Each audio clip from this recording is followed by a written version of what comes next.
এই সেক্টরে মানুষের বিশ্বাসের কতটা অভাব, ভয়ঙ্কর।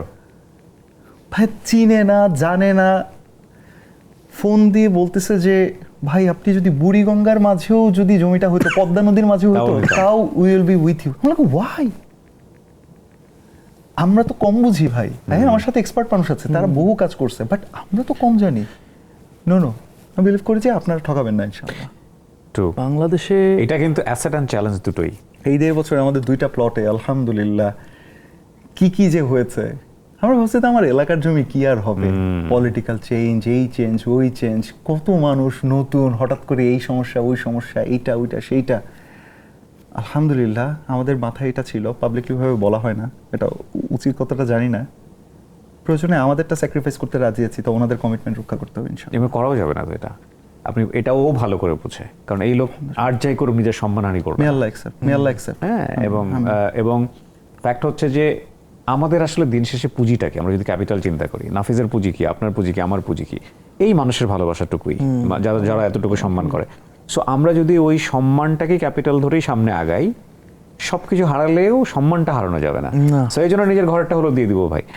আমিও তো বেশ একটা রিয়েল এস্টেটের সাথে প্রায় অনেক দিন ধরে আছি, আমি জানি ওরা একটা ছোট্ট ল্যান্ড নিয়ে শুরু করেছিল এবং সেটা এখন আলহামদুলিল্লাহ বসুন্ধরা, জলশিরি, আটি বাজার, কোথায় কোথায় নাই, কক্সবাজার, মানে সব জায়গাগুলো, এবং এটা র্যাপিডলি। এবং ওটাতে যেটা হয়েছে যে ওরা নিজেরাও চিন্তা করে নাই, দেয়ার ওয়ার্ক মানে জাস্ট গ্রোয়িং লাইক জ্যামিতিক হারে যেটাকে বলি। হ্যাঁ, এক্স্যাক্টলি, এক্সপোনেনশিয়ালি চলে যাচ্ছে।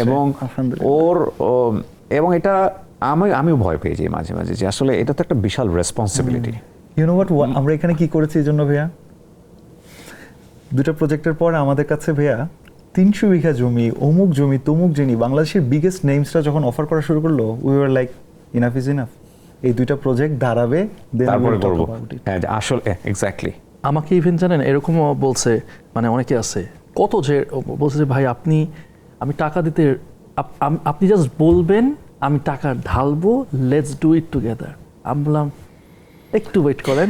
না ইজ আ মানে পাওয়ারফুল ওয়ার্ড, আমি মনে করি। এটা আমাদের নিজেদের ফেসের উপর বলতে হয়েছে।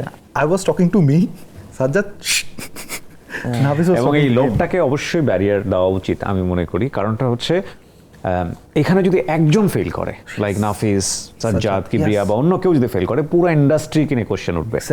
এবং ইটস আ বিগ থিং। আর একটা বড় জিনিস হচ্ছে কি, চেঞ্জেস কাউকে না কাউকে আনতেই হবে। চেঞ্জেসের জন্য কাউকে না কাউকে মাঠে নামতেই হবে, একজনকে ইনিশিয়েটিভ নিতেই হবে। এবং অবশ্যই এটা বেড অফ রোজেস হবে না, রাস্তাঘাটে অনেক রকমের ঝামেলা থাকবে।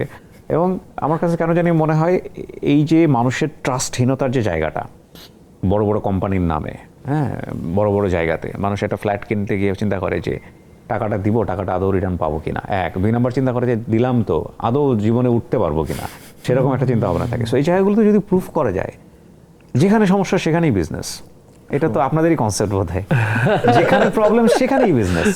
সো এটা তো একটা বিশাল বিজনেস হাব, এবং এর চেয়ে এলিট বিজনেস পৃথিবীতে আর কোথাও নাই, মাটি বিক্রি করা।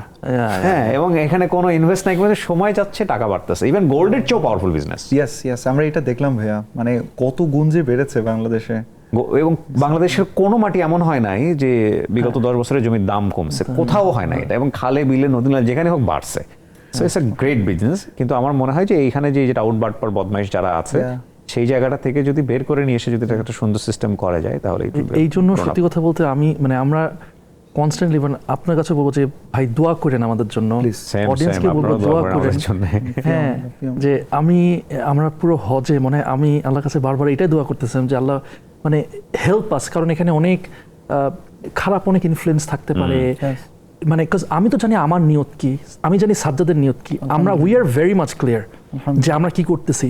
সাজ্জাদ বলো না যে কি দরকার পড়লে আমার কিচ্ছু লাগবে না, তাও আমি যেন এটা যেন কমপ্লিশন হয়, because we took the responsibility.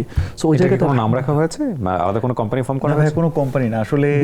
আমরা প্রথম যে প্রজেক্টটা আইকন টাওয়ার, ওটা আসলে যে আমার সিনিয়রদের কাছ থেকে আমরা নাম নিয়েছি। ওটা হচ্ছে ভাইয়া থাকার জন্য, আলহামদুলিল্লাহ। ওটা লিটারালি মানে আমি ওই এলাকায় বড় হয়েছি, একদম কেজি বা এরকম ওই এলাকায় থাকার জন্যই করেছি। দ্য সেকেন্ড ওয়ান, সেখানে হচ্ছে আমাদের কিছু বিজনেস পার্টনার বা বাকিদের থাকার জন্য একসাথে করছি। সো এটাকে লিটারালি ভাবে বিজনেসে কনভার্ট আসলে ওইভাবে করতে পারিনি আমরা। ফিউচারে হ্যাঁ, দেখা ফিউচার যাক। May Allah এক্সপেরিয়েন্সটা একটা accept, অনেক বড় ইনশাআল্লাহ। একটা এক্সপেরিয়েন্স হলো। প্রতিদিনের ব্রেকফাস্টে আমি রাখি অল টাইম ব্রেড দিয়ে তৈরি হেলদি অ্যান্ড টেস্টি সব খাবার। All time bread, all time healthy life.